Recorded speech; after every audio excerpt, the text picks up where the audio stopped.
Welcome to the Justin Ng Show, where real entrepreneurs and investors reveal how they turn humble beginnings into high-impact ventures. From bold moves to capital raises, we unpack what it really takes to build and scale greatness. Let's go check it out.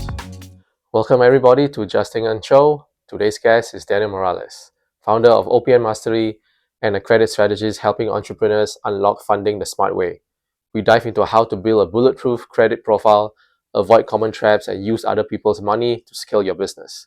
If you're serious about business growth and financial freedom, this is your blueprint. Let's jump in. Also, welcome to my channel, Daniel. Thank you, Justin. Thank you to Jackson and Brill Walsh and the podcast mentioned for having us here in this wonderful studio. Yeah, the team has a great setup. Yeah, it's amazing. And truly appreciate your time today, Daniel. Thank you so much for joining us here today. Absolutely. Appreciate you so much. Of course. So how I usually like to start is to ask how was your journey from your humble beginnings to where you are right now, and the challenges that you had to go through, and Sure. Yeah, if you can explain and describe like the journey that you went through. Oh, absolutely, man. Do you want the 5-hour version or the 5-minute version? Whatever, the Daniel version. The Daniel version? Daniel, yeah. Okay. Awesome, man. Well, I'll say that growing up in Vegas had a big effect on what my journey looked like here, right? So, I went to school locally, graduated high school, tried to go to community college, all that good stuff, right? And I worked any and every job you could possibly think of, right? From mowing lawns to cleaning houses to pizza places to working at kiosks at the mall. You know, the people you don't make eye contact with and you walk by because they're trying to. I was one of them. Okay. I was one of them, right? So I did all of those things. I even went and did door-to-door sales with Vivint, sold security systems, solars. Wow. I did everything I possibly could, and those are all things that kind of led me up to get a little bit out of my shell, right, and look at starting to take a little bit more risk and, try different things, right? Because I realized that in Vegas, at least, there's a lot of bad stuff that comes with living here, right, or at least bad perceptions. But there's also a lot of opportunity that people don't realize here, right? And I think that also opens your eyes and really lets you understand what is and what's possible. So I remember I was working at the Caesars Palace in the forum shops there, and I was working at a kiosk selling phone cases and stuff, and I was just over it. I think I was 17 at the time, and I was trying to make my way. I figured I was in sales. I was going to college at the same time. I was studying business management and finance. I was trying to double major. Had no idea what I was doing, right? I just wanted to do everything. Yeah. And I saw this guy that would just walk by. He was wearing a suit. He was happy all the time. And I stopped him one day and I asked him, like, hey, why are you so happy? What do you do? Turns out he worked at the watch store at Tourneau in the forum shops there. Okay. Yeah. And I was like, well, I like watches, right? Like, can I get a job there? They're like, well, yeah, just go ahead, right?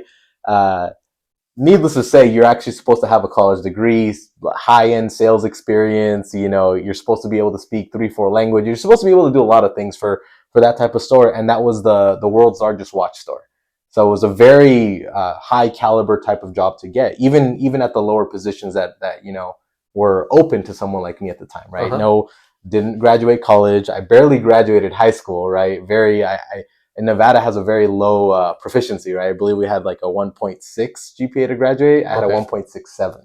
Oh wow! Right. So I wasn't promised the stars, right? I wasn't expecting to do super well, but I knew I could do well. I knew I wasn't dumb, right? I just knew it wasn't what I wanted to do.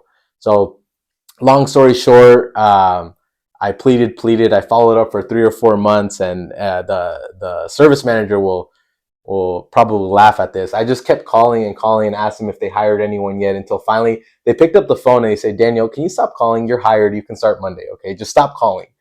And it was just funny because I just really, really wanted that, right? I wanted something different. I wanted an opportunity.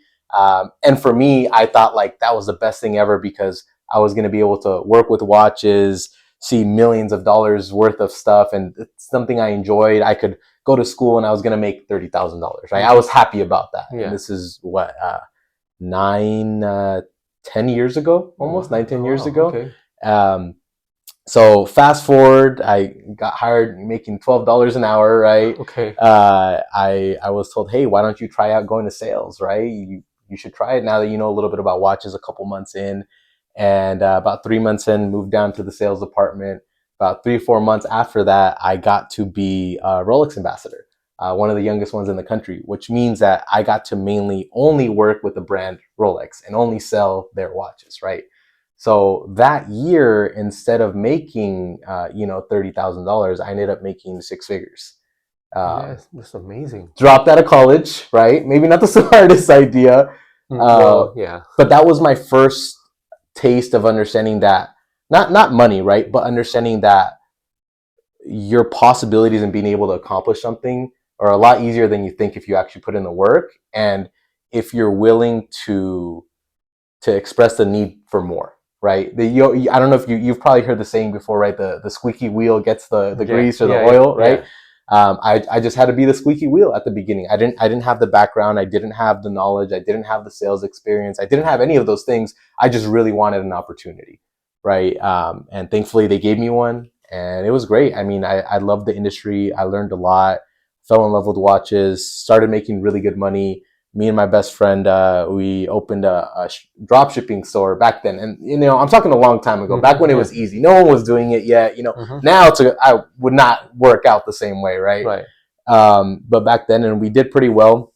Again, we still had no idea what we were doing, but we were doing well, right? And at that point, I decided, you know what? I'm tired of the W-2 world. I want to build something for myself and get into business. And I will say this, that I grew a little bit of an ego, right? Working there, I was young, I was making money, and I didn't have, let's just say, I didn't really have responsibilities, right? I got to drive the cars I wanted, I got to live where I wanted to be. And I thought it was a pretty good experience without having to work, let's just say, like the nightlife, right? Or what the traditional jobs could be. And I got to experience a lot of beautiful things. I got to meet a lot of cool people, right? But it did create kind of I don't need anybody or anything. I can, I'm the guy, right? The man. And I think that was a good thing and a bad thing. And what I mean by that is because a lot of times I feel like people don't really start to experience success until they have a very big loss, right?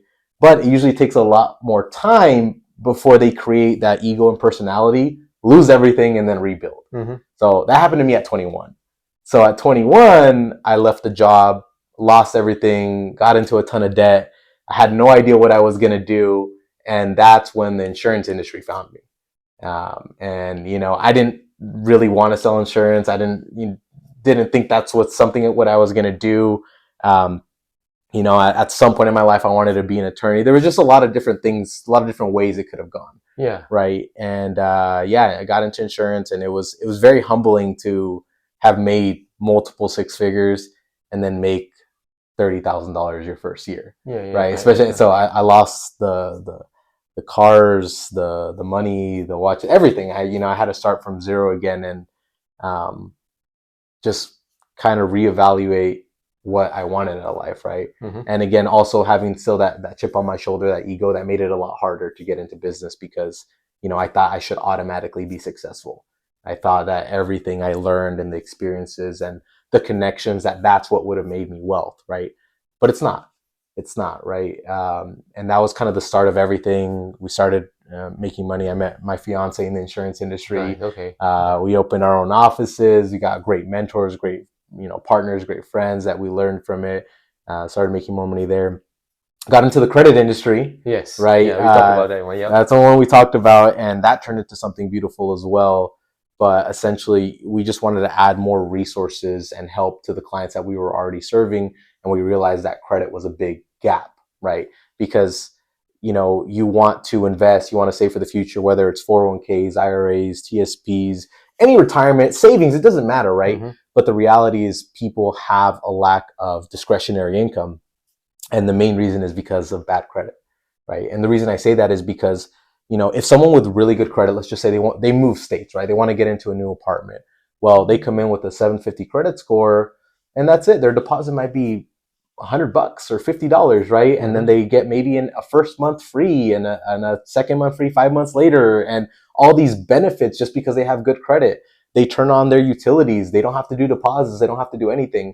Versus the person that maybe was dealt a different hand.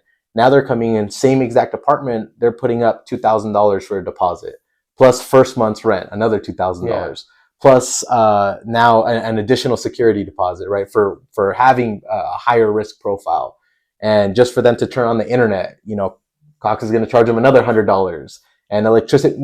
Now it's 10 times more expensive for them to move solely because they have bad credit, right? So how are they supposed to save? We're not even talking about retirement. How are they supposed to have a savings account, right? So that was a big gap, and then that eventually evolved into helping businesses acquire capital and all these other things. And the more and more we learned about not only wealth accumulation but kind of protection of wealth, we realized real estate was a great answer, right? Yeah, and then started purchasing properties. Short-term rental market is fantastic. It allows you to cash flow a lot more aggressively, but then you still get stuck in the same old things, right? Where, well, you can only buy a certain amount of properties with traditional loans, right? Then what do you do? Then PACE mortgage comes in, right? Then you have subject to, you have creative financing, and then we take that idea and mix it in with short-term rentals. And eventually everything just kind of snowballed. It wasn't that we just wanted one thing to just grow massively. It just happened to happen, right? We were working in the right direction. At the end of the day, our goal was help people and make money along the way, right? Right. And it just kind of turned into these specific avenues that made the most sense for us. Okay. But yeah, there was highs, there was lows. I think the one thing that a lot of people don't understand is that in entrepreneurship, there's days where you have $150,000 in your account, and then the next day you might have $50 in your account. Right, exactly. Right, yeah. And that's part of the journey. So, yeah, I mean, it's been a beautiful one at that. Actually, reflecting it. Yeah, it's amazing. Like, thank you for sharing that. That's amazing. Thank you. What would be like the biggest challenge that you went through that you had to overcome? The biggest challenge, I would say, is that before anything ever really took off, and I would say this was kind of like a turning point in business in general for all of the businesses. It was entering into COVID, right? Because right before it started to happen, right? Like 3 months before the city shut down and everything, we decided to me and my fiance decided to sign a lease on a 7,000 square foot office. Wow. Okay. At the time, we did not have a team to fit a 7,000 square foot office. Yeah, that's a big one. So it was just me and her and a couple of our guys, and we just decided to take the leap of faith. Decided that it was time to really build a big business and do something, right? Well, what happened 3 months after that? Everything shut down. So even though insurance is a necessary business and we could stay open, right? How many clients do you think were really showing up in person? Probably none, right? And the way you used to run that industry is you would either have them meet you in the office or you would meet them, whether it was at their house or dinners or lunches, things like that. That's how you run that business model. Well, no one was doing it. Now everyone's trying to figure out how to use Zoom. Clients don't know how to use Zoom. Agents don't know how to use Zoom. And now we have this giant overhead that we have to pay no matter what, right? And so that was a really difficult time where for a couple of months, we really just kind of weighed things and we're thinking, well, do we just give up, right? Do we close down the office and try to negotiate and, figure out some way around to keep afloat and keep this business? Or do we pivot and try to start another business entirely that isn't affected by, COVID, something like COVID? But what we realize is that at the end of the day, as an entrepreneur, things are going to happen that are outside of your control no matter what, right? So how you respond to them is going to dictate what the rest of your life looks like, right? Yep. And so it was just transitioning your thought process to be proactive and to not be reactive to everything, right? So when you're just reacting to everything, you're always going to be stress level 1,000%. You're never going to be relaxed. And so we made that shift and we just put our heads down and we just worked, right? That was it. We worked. There was times where we were sleeping at the office a lot of times. We had just gotten our puppy Teddy, right? And I remember he was just running around the empty office, right? But it was just us. It was just us. And there was just times where it just didn't make sense to go home and come back. We had appointments at 7, 8 a.m., but we were still submitting applications at 10 or 11 p.m., right? You guys are super grinding, Exactly. Then the next day we'd have to go home and change and shower, right? There's just so many things that we had to figure out. And it was hard. A lot of that was a turning point. I will say after that, I don't believe anyone's lucky, right? Because you create luck, and obviously, you still have to have God's guidance and all those things in Mhm. between. Yeah. And we're definitely super blessed when it comes to those things as well. But you can't succeed without putting in the work, right? So Right. you can't just sit there and pray for the good things to come and Yeah. hope for them to come Yeah. and wait to get lucky, right? You have to Yes. go create that luck, and you're given these skill sets, right? We're given this ability to do things, not by us, right? We're given these Right. abilities, Mhm. so then use them, right? Use them. Mhm. And what I realized is that when you're in a tough situation, you have one of two options, right? You can sit there and freak out, or you can go create a solution. Right. Like you And pivot, right? exactly, we pivoted, and so from there, we were able to expand. We grew. We ended up opening up another office.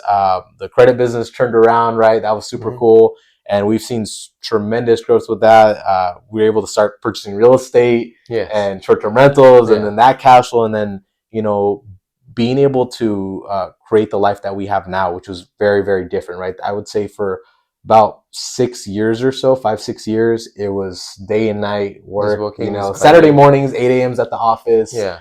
Sundays, still be running appointments. We'd be taking calls at 10, 11 p.m. at night. Maybe they were East Coast and they were waking up at they're waking up at 6, 7 a.m. Well, we have to now be up at 3 a.m. right? Yeah, exactly. To be able to take these calls. And I remember we got licensed in Florida, New York, New Jersey, Texas, Michigan. We were just trying to do business everywhere we possibly could, and that was the thing, right? We just knew that failing wasn't an option. And although we were close at sometimes, right? As long as you don't stop, you never fail, exactly. right? And yeah, that's kind of what turned things around, the persistency and having people in our corner That's amazing. that were there to support us and everything too. That's amazing. And that building was primarily just for you guys to do the Insurance, yeah, that was just insurance. No credit or anything yet. No, because when it comes to the credit stuff, like that's all really online, right? Okay, you don't need an office building or staff or anything like that. But for the insurance, that was the model. The model is, well, if you hold an insurance license, you should probably have an office, right? Okay. If you're moving someone's retirement account, I promise you, Susie, who's 72 years old and handing you $700,000 in her IRA, wants to meet you at an office. Right, yeah, exactly. Okay, that's fair. Yeah. So those things were needed, and obviously a decent office. You don't want to walk into no shade, but if we went maybe like 25 more minutes that way, and I told you my office was there, and you were walking in with your $700,000 check, would you feel comfortable? Probably not. Probably not, right? Yeah. Probably not. Let's say the lights are flickering, right? And all that. Yeah. You're not going to feel comfortable. So those are all things that we had to keep in mind too when putting an office. Obviously, not just dump money for no reason, right? But make sure that people felt comfortable and taken care of and everything in between. Okay, that's amazing. And transitioning on, I guess, to like what was the big aha moment that just made it all just skyrocket from there for you guys? There was two. I will say, right, I'm not getting paid to say this stuff, but there was for the credit side of the business, right? Felix is our CEO here, my partner. He, at one point, we were stalemated. We were stuck. We weren't really growing in revenue, even though the business was doing well, right? We weren't growing in revenue. And he said, "Hey, man, we got to hire a sales coach." I said, "What do you mean? I'm the sales guy, right? Like, we don't need a sales coach." I kind of got a little offended, right? But in my head, I was like, "No, he's right. We need a sales coach, right?" And I'm like, there's got to be something that we're not doing right, or that I obviously there's more room to grow. There's always better. There's always bigger, right? And so I said, "All right, let's do this thing, right?" And we hired on there's these. This guy's name's Cole Gordon. I don't know if you've ever heard of him, but he trains salespeople, and he either trains your salespeople or he trains salespeople and then sells you his salespeople. Like, that's how good these guys are, man. And we had this guy. I love this guy to death, man. He's doing phenomenal for himself in life now, and he's doing his own sales program and stuff. But I remember when he came on, the first month, I did not like him whatsoever, right? And the reason is because we had to do audits on everything. So we had to record all our phone calls, all our Zoom calls, all everything, and then he would audit them, right? And I would get mad because he's telling me, "Hey, you did this wrong, you did this wrong." I'm like, "No, but you have to listen." But no, and so I was just saying but to everything, right? And nothing changed.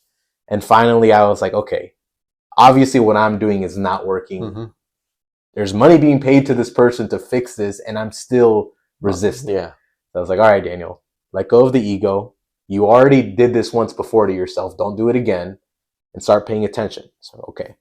And this guy came in, redefined the processes. First 20% increase in revenue, then boom, 50% increase in revenue.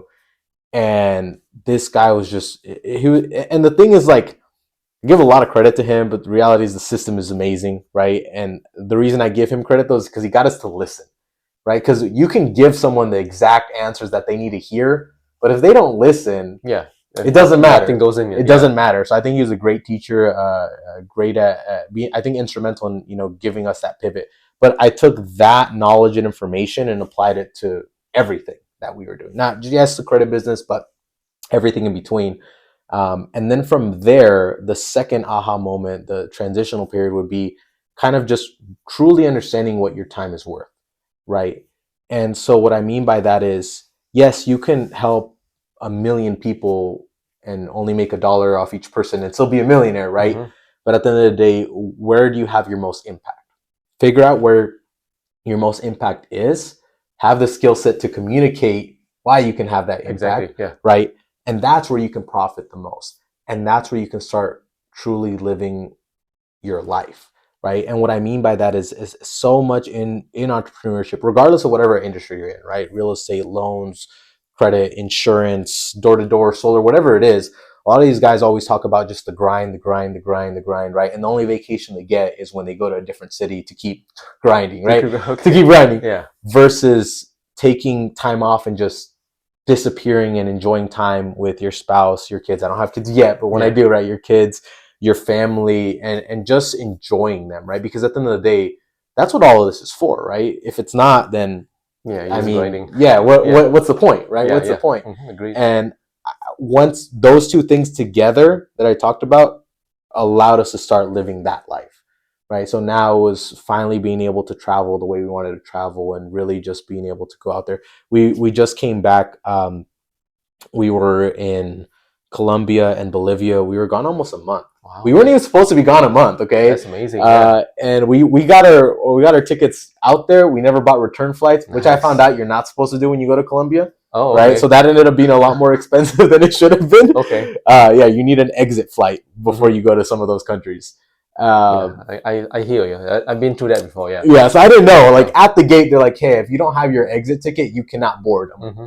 Okay. Yeah. Let me. Yeah. It's loading real quick. I'm booking a new flight right now.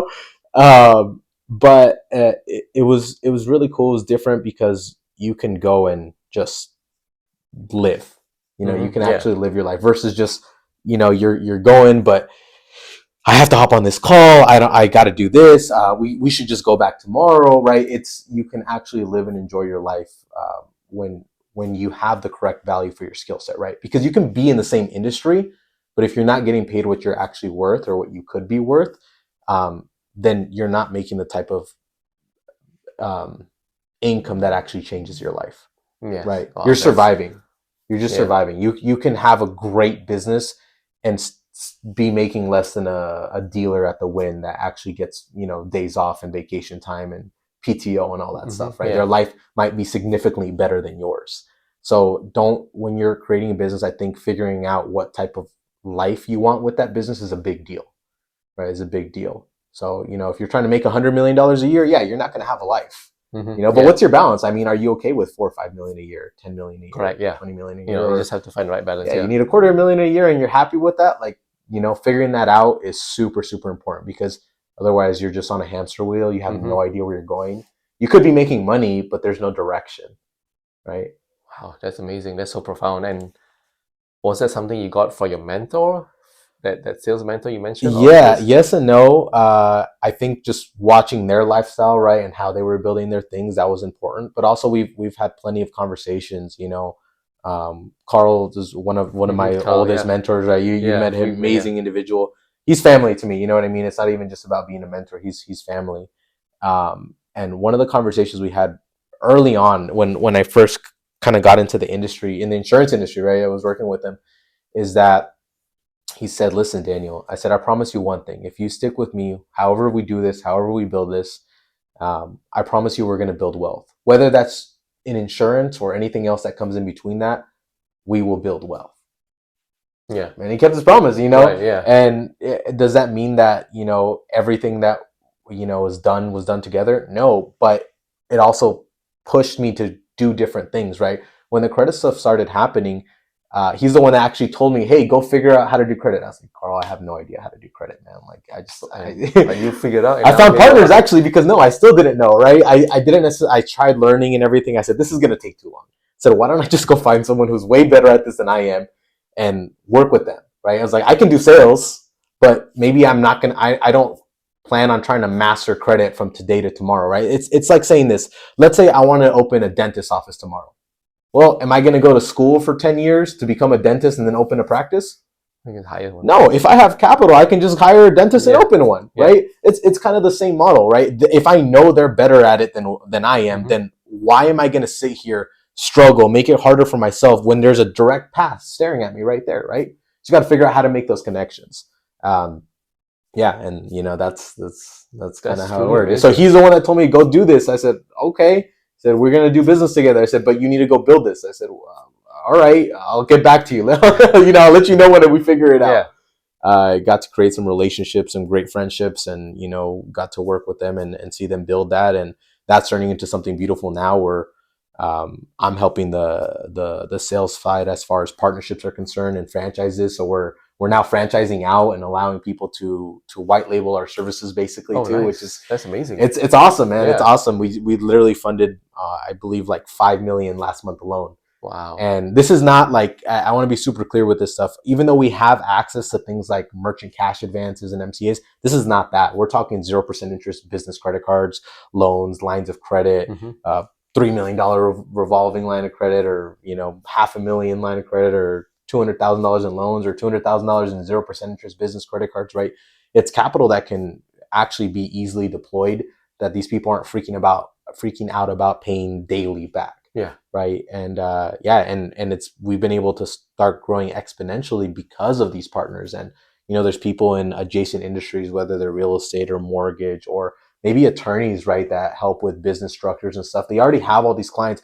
Everybody needs money, right? Everybody needs money. So we're just allowing a way for us to be able to service their clients, but also for them to really get a nice cut of the pie, right? And actually be able to be profitable. And it's beneficial for everybody all around. We get more partners, get to spend less in ads, right? But it's a benefit now. We get to share the wealth too, right? Right. And versus these guys building it themselves, because we used to do that. We just used to teach people how to do all of this stuff on their own.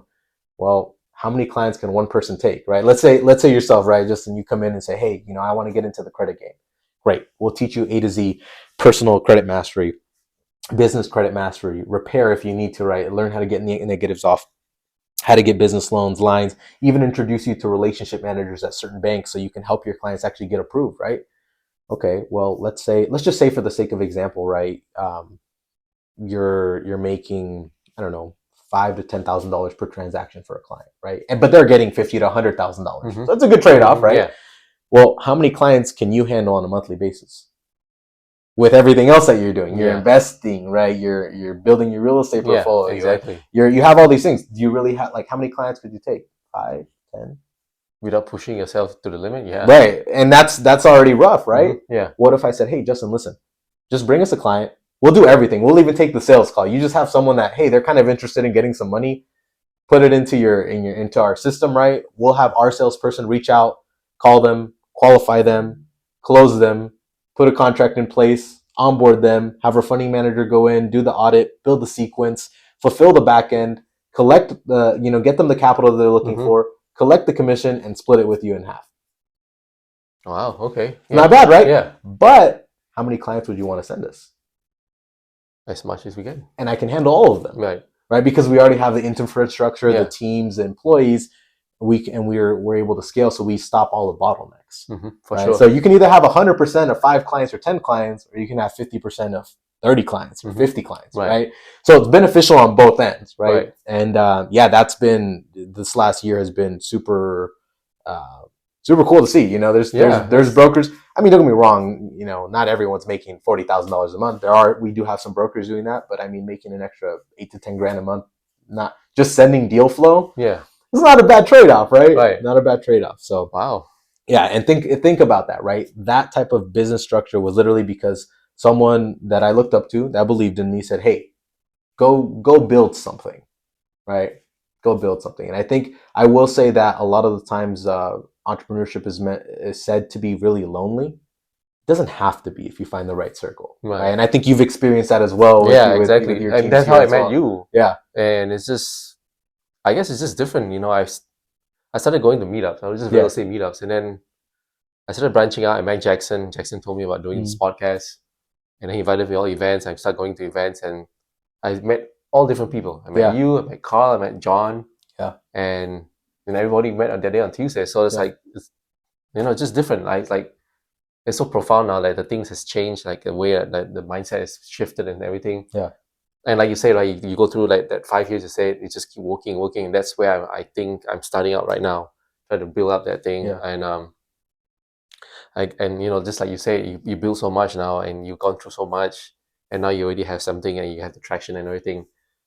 What are you guys doing right now in terms of your personal, you and your fiance? Just Yeah. you know, you already have the success. You build on the success. Like how are you going to do right now to building that wealth, that generational wealth for you and your family, the next level? Like how are you doing that? Like investing, or how are you building the wealth generation right now? Sure.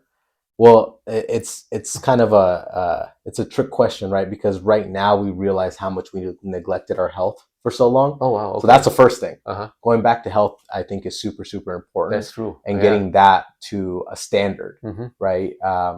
To where you can actually operate from, because at the end of the day, you can never operate at your truest, highest self if you're not your healthiest version. Yeah, you're taking care of yourself. Yeah, and so I think that that's something that we've spent some more time on this last year, getting that basis back in play, in order to actually get to the next level. Because at the end of the day, the next level always demands a different version of yourself, right? And so at the end of the day, I mean, how much stress can you handle, right? Everyone can say, well, I'm an entrepreneur, I can handle all the stress in the world. Well, yes, eventually there's a breaking point. Eventually there's a breaking point, but the healthier you are, the better you are physically, the better you are mentally, generally, right? The better you sleep, the better you eat, the better your cognitive function is, the more stress you can handle, the better decisions you can make, the clearer actions you can do, which give you better results and get you out of the stress faster. All right. Yeah. Right. And so that's what I mean. That's super important to get that next level up. That's the first thing. And then the second thing would be going back into, like, let's say, the financial aspect of things. I think real estate is still a great play especially if you're in the short-term rental market, because I think of it as kind of a hedge, right? Not financial advice. Okay. It's not financial advice. Not financial advice, but a hedge that you have some more direct control of, right? That you can work. And this is kind of why I like, insurance industry or the real estate industry, or the mortgage industry, right? Because the only person who dictates how much money you make, regardless of the market, is you. At the end of the day, the more sales you make, the more money you make, right? Like that's it. I can go out and create income.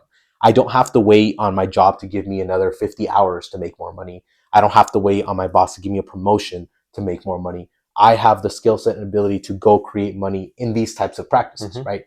So now we're looking at, all right, well, short-term rental market, I'm hedging because I can aggressively grow my cash flow more than I could in, let's say, other things like long-term rentals, or, just buying a home regularly and waiting for appreciation. Like, those things work. Don't get me wrong, right? Like, there's still one of the beautiful things that comes to real estate: appreciation, tax benefits, cost segregation studies. So there's a lot of really different things. Leverage, borrowing from properties, that being able to use it as a bank. That's a big plus too, right? But being able to get more aggressive with the cash flow is important, because you're speeding up timelines. Right? Because this strategy works. It's the same strategy. We're just speeding it up a little bit by using, like Airbnbs and VRBOs and things like that. Yeah. Because now that extra cash flow, you can do a couple things with it. A, you can acquire more property. B, you can reinvest it into rehabbing a property, increase the price point, sell it, or pull money from it, and then reinvest again. But the idea is you don't have to wait on your traditional income or just traditional appreciation to be able to do that, right? You're speeding up the process.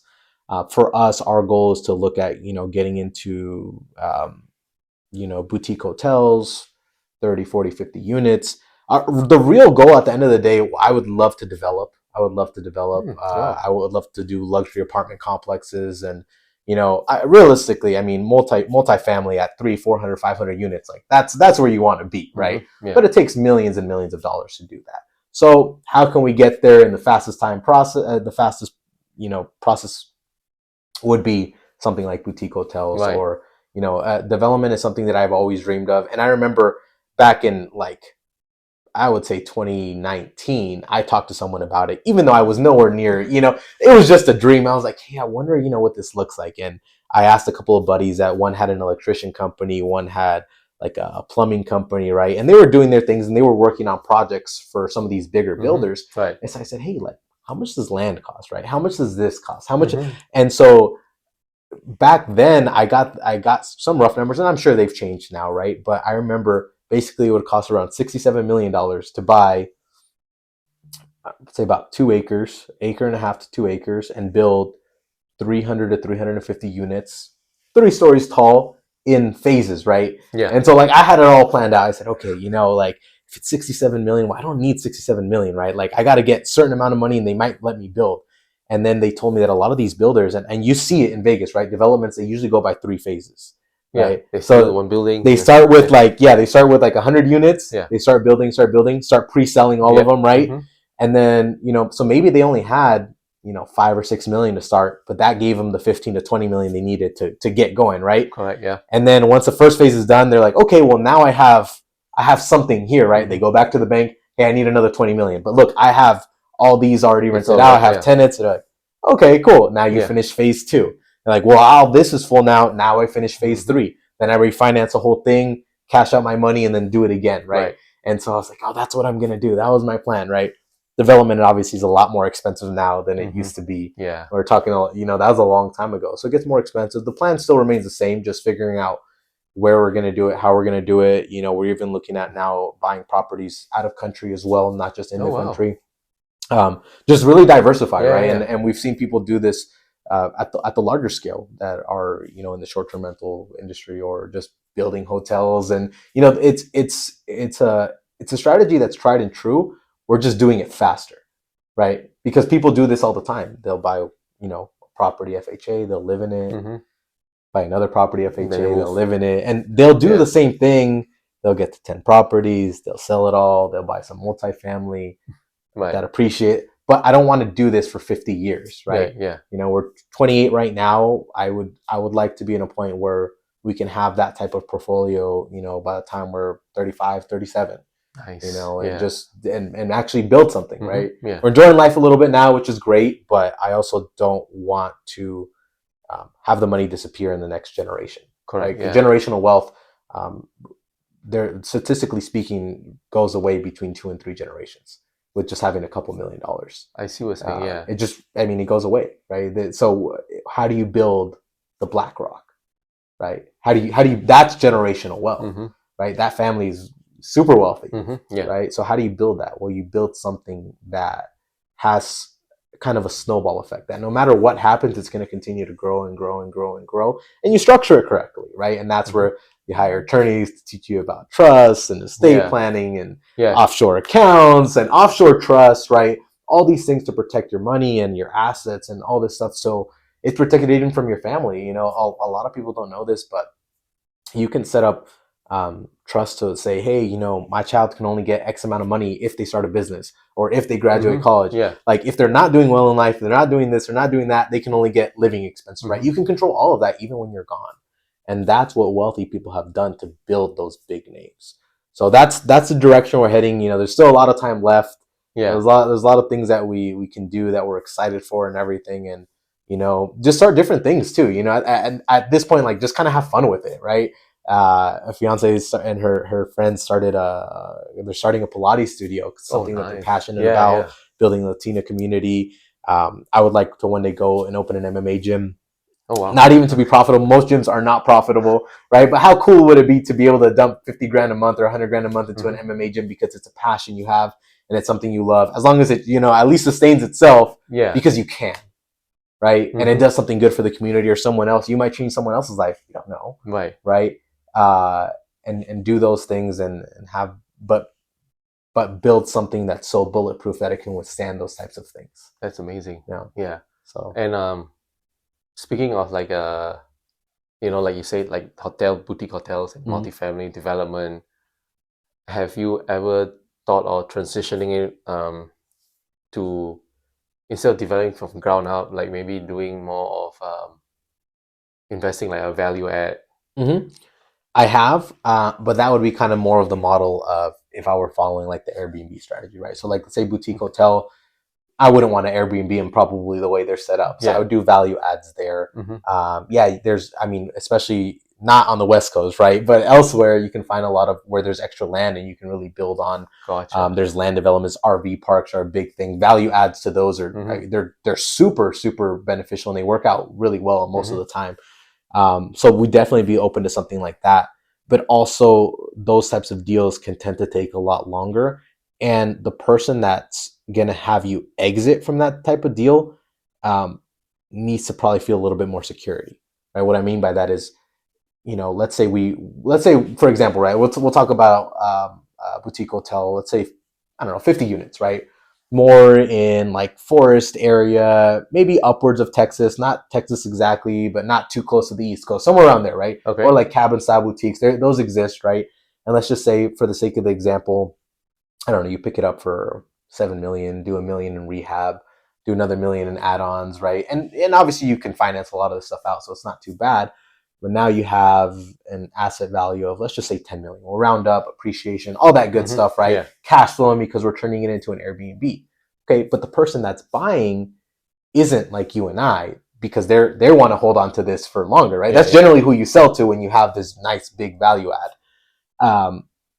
What are they looking for out of it, right? Are they going to really want to buy at the highest price point, given uncertainty, in the markets and all these things? Versus like us, if all I'm focused on cash flow and the tax benefits, and I can refinance and use that money to buy something else, do I really care if it sells? That's fair. Yeah. Right? So I'm focusing on using it as a tool, as a money printing machine, not just as something to sell off, because that's where the danger can happen, right? What happens if I don't get the price point that I'm looking for? Then you have to stop. What if I do that? So and this doesn't happen as much with like land structures, right? But a lot of what people would flip, right? They do value adds, or they build a studio in the back, or an addition. Maybe they have enough space to put another house back there, right? Yeah. But all of a sudden it doesn't appraise for what it needs to. Do you see what I mean? That's where the risk can come in. Well, what if I build them, or even if I do my value add geared towards, short-term rental or something that can cash flow? Yeah. Then at least I have a built-in security, right? Because regardless, I'm going to get what from it? I'm going to get cash flow. Yeah, exactly. Right? I'm going to get cash flow. And then the worst case scenario, even if for some reason the short-term market doesn't work out there, fine. We'll switch it to mid-term rental, or we'll switch it to long-term rental, and then we go back to the regular plan. Yeah. Right? But at least maybe for 6 months, I did make extra cash flow. I made an extra 50,000, which made my money back, and now it's not stuck just in that property because I wanted to sell and no one wants to buy.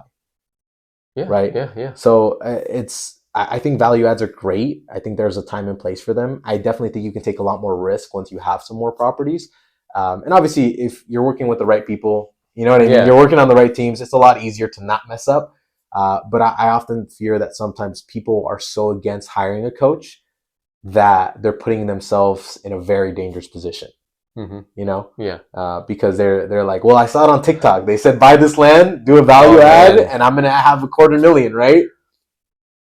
And it doesn't work. Right. Now all of a sudden they're mad. They're demonizing the market. This is a scam, right? Everything's a scam. Yeah. When it doesn't work for them. And this is like a pyramid scheme or something. Yeah. And it doesn't matter what it is, right? It could literally be anything. Wholesaling real estate, right? You can make money doing that. It's not easy in any way, shape, or form, right? But you can do it. It's better you want to call people and and they're going to tell you, oh well, they can, anyone could tell you that's a pyramid scheme too, right? You're like, well, all you're doing is reselling to someone else. You're just making money off someone else. Like, yes, that is what a wholesaler is. That is a broker, right? Like that's exactly what that is. But people don't understand. Well, okay, like literally almost 90% of business models that exist in our country are technically wholesalers. Oh, what do you mean? Grocery stores are wholesalers. Yeah, Walmart, right? Amazon. Car parts, Amazon. Car dealerships are technically wholesalers. They don't pay $60,000 for those vehicles, right? Rolex is a wholesaler. They don't pay. There's a certain discount. I'm not gonna. They pay for their units that they resell. Sure. everyone's a wholesaler, right? And so that's just an example. But yeah, there's just a lot when it comes to that's amazing. Yeah. So I talked to you about it before. So we were just going to try to work on trying to find value add like workforce multifamily. So trying to raise capital for that right now, and so that's why I just want to ask you more like, what's your transition like moving forward, and so what's next though in for both your you told me like for your health, and then for the boutique hotels, is there something else that you're thinking of like focusing on like in the immediate future? Yeah. So I'm thinking of getting into to coaching, but in a little bit of a different aspect, right? So it would be think of taking like a life coach, a sales coach, and a real estate coach and merge them all together, right? Because I think there's gaps that each three of those things fill really well, right? Like you need to know what you're investing in, obviously, so otherwise there's no point, right? But also, if you can't speak on the phone, if you can't talk, if you lack basic sales and communication skills, well, then you're not going to do very well at a lot of things, right? Because you need communication skills to do decently, right? Or at least have someone on your team that has communication skills, right? And then the first part is just those limiting beliefs that I think life coaches are great for. Not that I want to be that part of it, right? But just give them the basic necessities to actually get out of their way, move out of your own way and get the work done. Right. And I think a lot of the time people they're stuck in analysis paralysis. They're overthinking everything. You're looking at him. I don't mean it that way, but they have so much potential, right? And there's just like I've seen people and not like maybe they were in the wrong industry, right? But they pivot industries, they take all the concepts that were taught in a certain way and boom, they explode. And they're doing beautiful things in different industries, right? And it's super cool to see it. That's a different way to think about it. Yeah, like you just have to have the self-awareness, right? Like well, but sometimes also like I hear people say like if you do something you don't like it and then you stop and then you start another thing, you're just spinning the wheel again. Well, that's another thing, right? And that's why the I think the life coaching part is kind of important. Whether you hire someone, whether there's apps that use like AI life coaching, like you should just do that because there's emotion-based reactions, right? And that's super important, especially when people are going into entrepreneurship. They think they should feel good about everything. And I mean, that's largely, I'll say that's our fault, right? The reason it's our fault is because we just show this really nice life, right? And the good stuff. Okay. But we talked about the hard stuff. It sucks. It's not fun. It doesn't feel good, right? So how do you move past that? Well, the reality is you stop letting your feelings affect your decisions. And I know that's easy to say. It's not easy to do, right? But you either sit in sorrow, right? And you have to process, like you said, self-awareness. What does this do for me, right? People either complain, right? Or they just sit and cry, which are all valid emotions, okay? I'm not saying they're not valid emotions, but they're not going to get you to where you want to go. Correct, yeah. Right? And so that's why it kind of circles back to the beginning of things is have that clear direction of what you want because it's the only thing, it's going to be your North Star when you have these downs, right? Agreed. Don't let your highs get too high. Don't let your lows get too lows. Sounds boring, right? Because I'm telling people like, yeah, you can't get too excited. Like, what do you mean? I'm happy, right? Like, Dana, I made my first sale in business, right? Yeah. You're, how long have you been doing real estate now? Since 2019. Okay, so how did it feel when you made your first sale? Ecstatic. It was ecstatic, right? But then what happens when you're waiting for your next sale? Yeah, that's where you need to have that mental clarity and the mental strength to be able to still go on and push forward. Right. But the reason that happens is because we got too high, Okay, right? We got too high. So the drop feels too much of a difference, right? Like I'll give you an example. You're super healthy. Looks like you work out, right? I try. You could probably curl what I bench, right? But when you finish working out, like you're just finishing everything, you're like leaving the gym, right? And then you feel that pressure drop, right? You feel that drop. It's exactly the same thing, right? And normally it's recommended like eat a gummy bear, have some sugar, right? Yeah, and kind of catch yourself. Yeah. Okay, it's the same thing. But in the entrepreneurship side of things, I'm super excited. I'm on it 1,000%. Okay, but I got to come back to reality and catch myself and said, I got to keep doing the work here and keep getting better so I can live up here, right? And so this is my normal. So what I mean is not that you can't experience this feeling, but what if you did the things, the right things, the right work, the right metrics, so your baseline, not too high, not too low, is actually up here. Okay. Right? So where your level of standard for what your life should look like and how your business should operate is really good. Yeah. And you just keep consistently try to be there, or Exactly. try to be there, not always thinking of the peaks and valleys. Exactly. Right? Because then what happens is when there's a drop, you're like, it's cool. Because I know that if I do X, Y, Z, I'll be exactly back up where I want to be. Agree. Right? Yeah. And so that makes it a lot easier. Because now when you have setbacks, the downfalls, things like that, things that should freak you out. And although, I mean, it's stressful, right? You have new challenges, you face new things. Okay, well, I'm in this position now, but I know if I do X, Y, Z this many times, the outcome is this, and that solves my other problems. So instead of focusing on this problem, I'm just going to focus on these things that will create my solution. And that's it. And that's how you end up having a less stressful life, a better business, exactly, right? And you'll generally be a little bit happier, and you'll stop complaining as much, right? And honestly, that's one of the biggest killers of business. You just people complain about everything. Damn, I think there's a mic drop right there, man.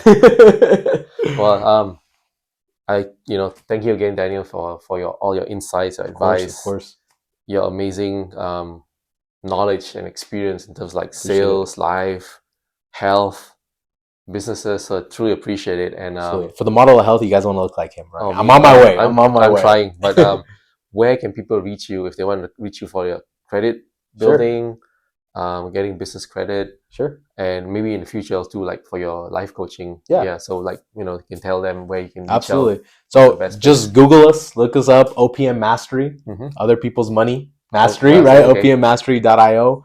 You'll find us. You can also find me on Instagram at timeless_legacy.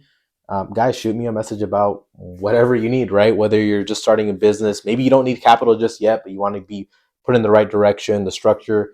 Maybe your credit's not where it needs to be. You need help with that, right? Yeah. Or you just kind of want an overall plan of what life could look like, right? Yes, yeah.